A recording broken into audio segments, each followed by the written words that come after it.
महाराज जी, मैं प्रभु की कृपा से साधना में प्रयासरत हूँ। नाम जप करते हुए जिह्वा, कंठ और हृदय में तो स्पंदन स्पष्ट प्रकट होता है, पर जब श्वास पर लाने का प्रयास करती हूँ तो ध्यान सांस पर ही लग जाता है, नाम से हट जाता है।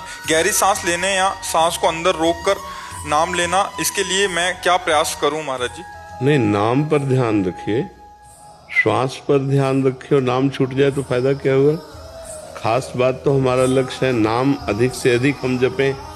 अगर हम श्वास पे ध्यान देते हैं तो ऐसे देते हैं, राधा राधा राधा राधा राधा राधा राधा राधा राधा राधा राधा राधा राधा राधा राधा राधा, ऐसा श्वास पे ध्यान क्या कि नाम ही छूट जाए।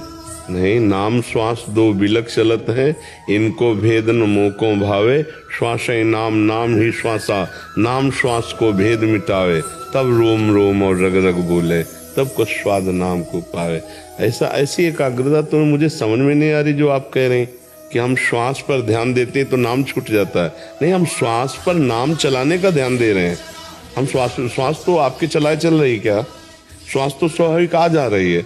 हम उसको थोड़ा लंबा खींच सकते हैं, उसे थोड़ा कम समय में जो श्वास हमारी निकल जाती है उसे हम थोड़ा लंबा समय लेते हैं। तो नाम के बल से ही तो लेते हैं कि हम 10 बार जहाँ नाम था वहाँ 12 बार नाम ले लिए, 15 बार, तो नाम छूट गया तो श्वास का मतलब क्या रहा। मेरा समस्या ये है, एक ही जगह पे रह जाता है, या तो श्वास पे आ जाता है या फिर नहीं। हम कह रहे हैं श्वास पर अभ्यास क्या, वो तो स्वाभाविक चल रही है, श्वास तो आपके चलाए नहीं चल रही, उसको जो हम लंबा खींचते हैं तो नाम के बल से ही तो खींचते हैं। अब ऐसे लंबा खींचने का मतलब क्या। अगर हम कुंभक भी करते हैं तो हम उसमें नाम जप करते हैं ना, फिर उसका मतलब क्या रहा, श्वास रोकने का मतलब क्या रहा। बहुत से ऐसे जीव जंतु है जो लंबी श्वास खींचकर जल में रहते हैं, क्या उनको भगवत प्राप्ति हो जाती है क्या। श्वास में नाम चलना अनिवार्य है, नाम अधिक चलना और श्वास को अधिक देर रोके रहना अब हमारा काम बना। श्वास को केवल रोके रहे तो बहुत से ऐसे जीव हैं उनको भगवत प्राप्ति थोड़ी होती, मिट्टी में है, जल में है। हमारा लक्ष्य है नाम अधिक चलाना। जहाँ 5 नाम में श्वास खत्म हो जाती है वहाँ हम 7 नाम में ले आए, 10 नाम में ले आए, 12 नाम में ले आए, तो हमारा प्राण संशोधन भी हो रहा है और अधिक से अधिक नाम जप कर रहे हैं तो हमारी एकाग्रता पुष्ट होती है। प्राण, मन और ब्रह्मचर्य तीनों का एक समावेश है।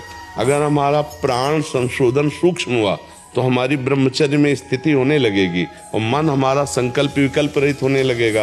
मन को अगर रोक पावे संकल्प विकल्प से तो प्राण सूक्ष्म होने लगेंगे और ब्रह्मचर्य में स्थिति आ जाएगी। अगर ब्रह्मचर्य को संभाल ले तो प्राण सूक्ष्म होने लगेंगे, मन शांत होने लगेगा। ये तीनों का कनेक्शन है। तीनों में से किसी एक को अगर संभाले तो तीनों संभल जाएंगे। तो सहज है, सरल है, भगवान का नाम बहुत करुणामय है। उसको हम श्वास में चलाना शुरू करें तो मन जो बार बार भागता है वो हमारी पकड़ में आ जाएगा। और मन को रोकने का तरीका है कि जहां मन भागे और आप जाने तो आप देखना फिर मन लौटालना नहीं पड़ता, वो तुरंत वहीं आ जाता है। तो जब जब भागे तो सावधान रहो, आप जान जाओ कि भागा तो ही वो आ जाएगा। अगर ऐसा नहीं समझ में आता तो जहां जहां मन जाए वहां से हटा हटा कर नाम में लगाओ और अधिक से अधिक नाम श्वास में, जैसे हम ऊपर खींच रहे हैं नाम हम बढ़ाते चले जा रहे हैं।